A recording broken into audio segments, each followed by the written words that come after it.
All right. So, we're here at the end of 2024. Yeah. And Crazy year. you've sent over this stack of Economist articles, the World This Year issue. Right.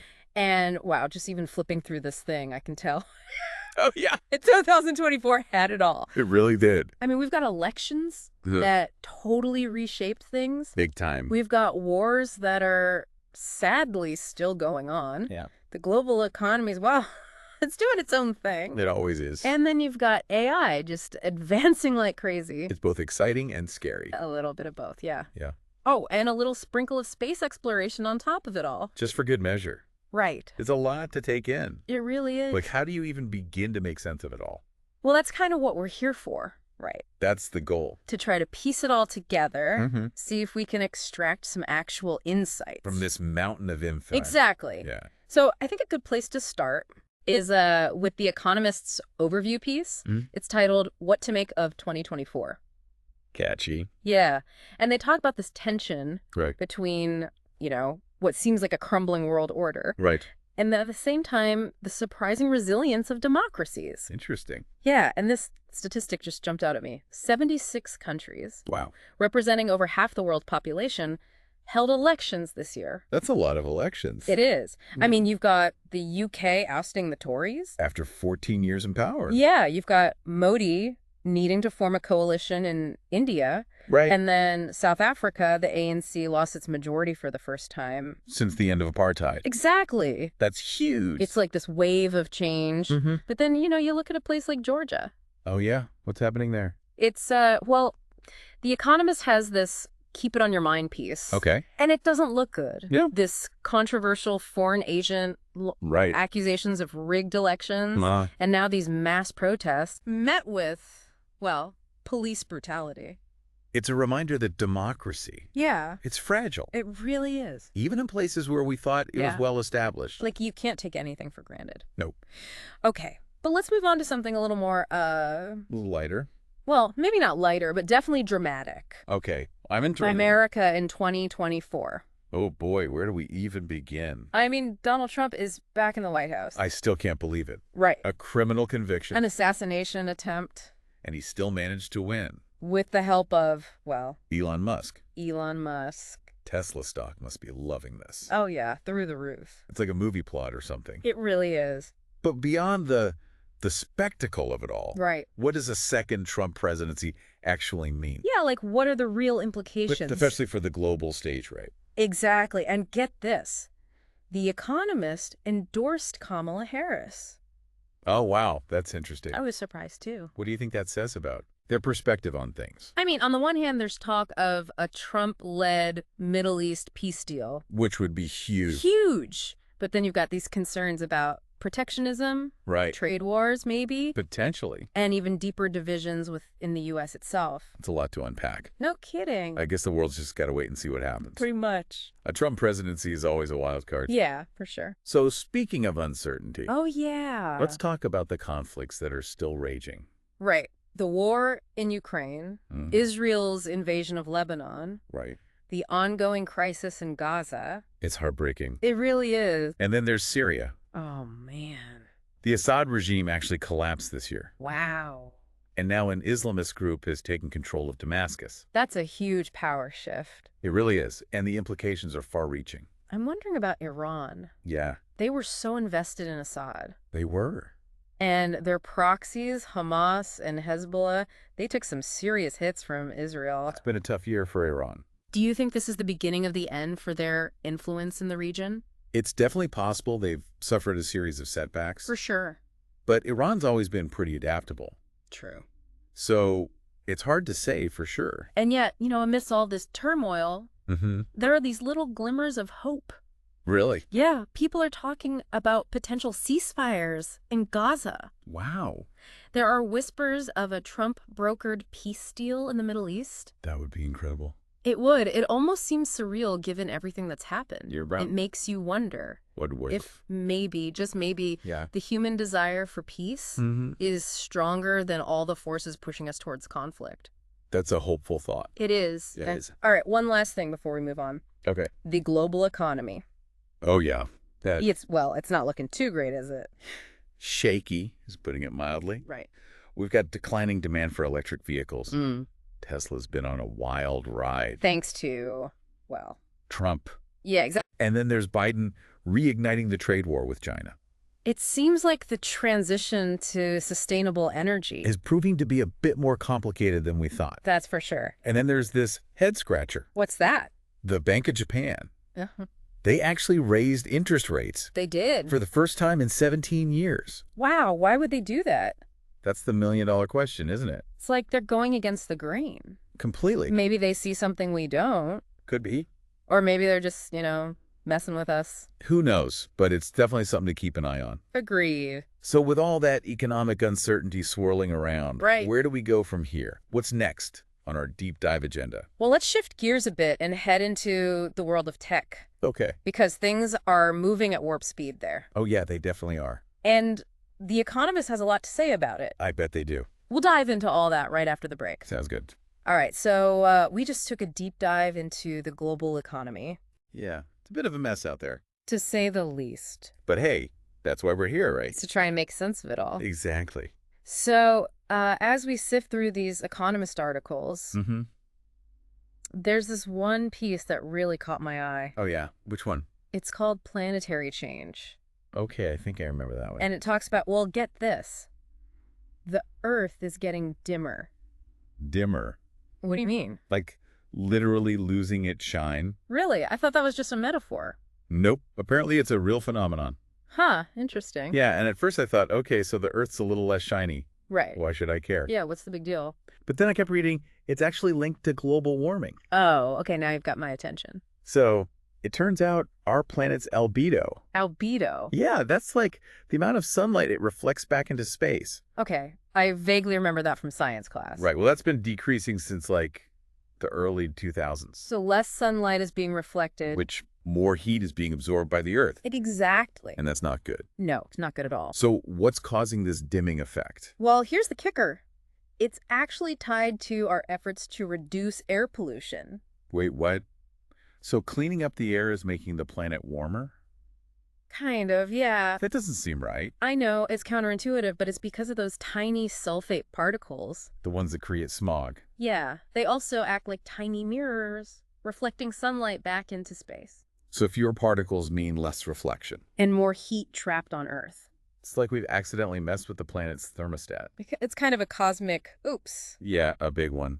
So what do we do about it? Well, The Economist highlights the work of Tal Crutzen. Who's that? He's a Nobel Prize-winning atmospheric scientist, Okay. and he predicted this whole dimming thing back in 2006. Wow, so he was ahead of his time. He really was, and he suggested we might need to consider something called solar geoengineering. Solar geoengineering. Yeah, it sounds kind of sci-fi, doesn't it? It does. What is it exactly? Basically, it's a set of technologies aimed at, well, manipulating Earth's climate system. To counteract global warming. Exactly. Like, how would that even work? One idea is to inject sulfate particles into the stratosphere. Seriously? Yeah, where they'd reflect sunlight and cool the planet. Wow, that's some next level stuff. It is, but it's not without risks. Like what? Well, who gets to decide if we mess with the planet's climate on that scale? That's a good question. And what about the unintended consequences? Oh, right. Could we end up making things worse? It's a possibility, which is why The Economist stresses the need for a serious global conversation about this. Yeah, solar geoengineering is not something to be taken lightly. Agreed. It's a powerful tool with both potential benefits and huge risks. It seems like every solution comes with its own set of problems. Often, yeah. But speaking of solutions, Okay. there's another article here Mm-hmm. called How to Give. About philanthropy. Yeah, which is perfect timing because I'm actually trying to decide where to donate this year. Oh, well then this article is definitely for you. It sounds like it. It delves into the whole complex world of charitable giving, Okay. and it emphasizes three key considerations. Okay, I'm listening. Moral priorities, Whoa. recipient freedom, Right. and efficiency. Got it. Break those down for me. Sure, so moral priorities. Yeah. It's basically about figuring out what causes you care about most. Like what aligns with my values. Yeah, exactly. There's no right or wrong answer. As long as you're being true to yourself. Exactly. Okay, that makes sense. Now, recipient freedom. Yeah, what's that all about? It's about how much freedom we should give recipients to choose how to use the help they receive. So, like, not just dictating what they should do with the money. Exactly, because sometimes the most empowering thing we can do is trust people to make their own decisions. Even if they don't align with our ideas. Right, and that's why cash transfer programs have become so popular. Like, give directly. Yeah, they give recipients the agency to use the funds as they see fit. I like that approach. Me too. It's about empowering people, not just giving handouts. Okay. And lastly, efficiency.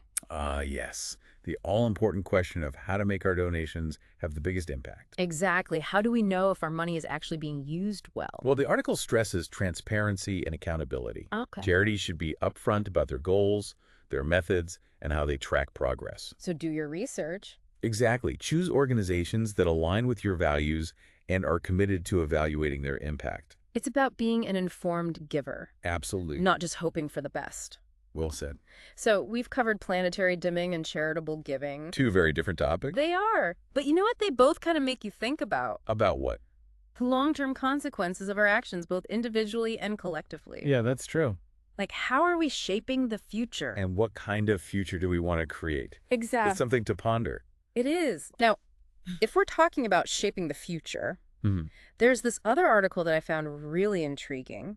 Oh, tell me more.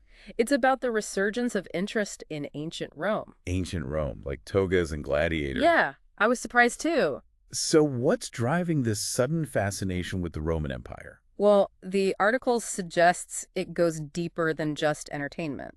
Okay, interesting. People are looking to the past for answers to present-day challenges. I see, like, what can we learn from the Romans? Exactly, because the Roman Empire, like our world today, Faced a lot of similar issues. yeah, political instability, Yeah. social inequality, rapid technological advancements. That's like history repeating itself. In a way, yeah, but the article doesn't necessarily say we're doomed to repeat the mistakes of the Romans. Okay, that's good. But it does highlight the value of studying history. Right, because by understanding the past, We can gain insights into the present. and maybe even make better decisions for the future. Exactly. So ancient Rome, huh? Yeah, who knew it would be so relevant today? Well, history often has a way of surprising us. That's for sure.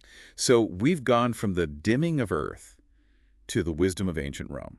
Quite a journey. It is, but there's still so much more to explore in these Economist articles. There is.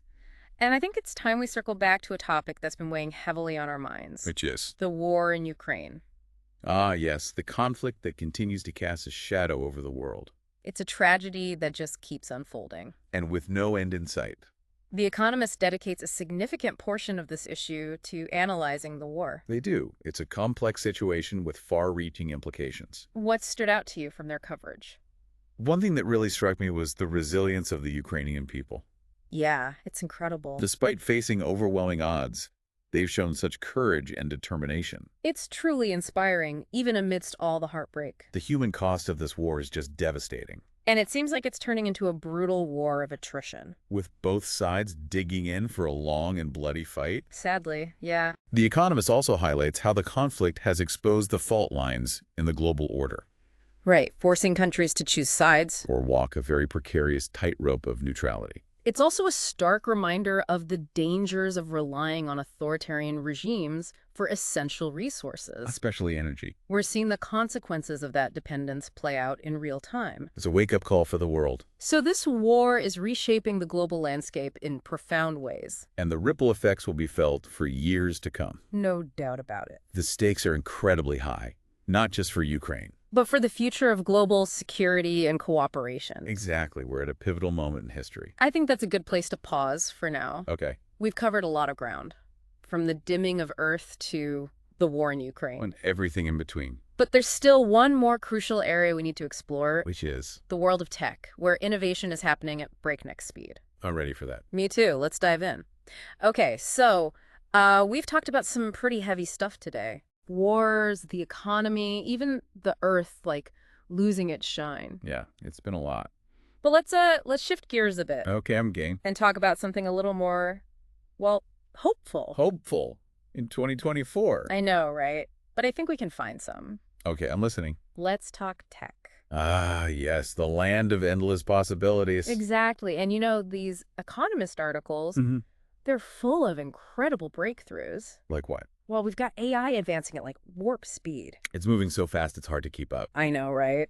And then there's space exploration. Oh yeah, that's always exciting. I mean, it wasn't that long ago self-driving cars seemed like science fiction. And now they're everywhere. Exactly. But it's not just cars. AI is changing everything. Healthcare, finance, even art and music. It's crazy. But you know what really struck me in these articles? What's that? It's like there's this AI arms race going on. An arms race. Yeah, like every company wants to be the first, the biggest, the most innovative. It's a race to the top. But are we moving too fast? That's a good question. I mean, we talked about the Google Gemini thing. Right, with the questionable images. Yeah, it's a reminder that as AI gets more powerful, the potential for unintended consequences or even deliberate misuse grows exponentially. It's a little scary, honestly. It is, which is why The Economist really emphasizes the need for clear ethical guidelines. Like what kind of guidelines? Well, for starters, we need to be thinking about the values we're embedding in these systems. Right, making sure AI aligns with, human values. Exactly, and how to prevent biases from creeping in. Yeah, that's crucial. Transparency is also key. So we can understand how these algorithms actually work. Exactly. The more we understand, the better equipped we'll be to identify potential problems. It sounds like we need a serious global conversation about AI ethics. We do, and we need to have it sooner rather than later. But let's not forget about the positive side of AI. Right, because it's not all doom and gloom. The Economist also highlights its potential to address some of humanity's biggest challenges. Like climate change and disease. Exactly. So it's a tool A very powerful one. that can be used for good or for ill. And it's up to us to make sure it's used responsibly. Okay, so AI is this double-edged sword. With incredible potential and some serious risks. Now, what about space exploration? Ah, yes, the final frontier. That seems like a purely positive endeavor, right? I mean, it's hard to argue with the wonder and inspiration of space travel. What stood out to you in the articles? Well, aside from SpaceX's Starship achievement That was huge. and NASA going back to the moon, It feels like the space race is heating up again. it does. And there's this really cool story about a private crew that just broke records for human space travel. Really? Yeah, it's a reminder that the spirit of exploration Of pushing boundaries. is alive and well. It's like even with all the chaos down here on Earth, we're still reaching for the stars. Literally. It's beautiful, isn't it? It is. And I think it speaks to a larger theme that emerges from these Economist articles. That despite all the challenges, all the uncertainty, The wars, the economic turmoil, the environmental concerns. there's also this incredible resilience, this innovation, this hope. It's easy to get caught up in the negativity. But there's so much good happening too. People are working to solve problems to make the world a better place. And that's what gives me hope for the future. Me too. We're not just passive passengers on this spaceship Earth. We have the power to shape our destiny. To make choices that lead to a more just, equitable, and sustainable future. I love that. It's empowering, isn't it? It is. It really is. So as we wrap up this deep dive into 2024, Yeah, it's been quite a journey. it has. I hope you're feeling a little more in the know about the year that was. And maybe even a little more hopeful about the year to come. Because despite all the challenges, 2024 has shown us that human ingenuity, compassion, and the desire for a better world are still burning bright. It's up to each of us to decide what role we play in shaping the future. So keep exploring, keep learning, keep questioning. And who knows, maybe you'll be the one making headlines in 2025. That's a great goal to strive for. It is. And on that note, I think it's time to sign off. Thanks for joining us on this deep dive. Until next time.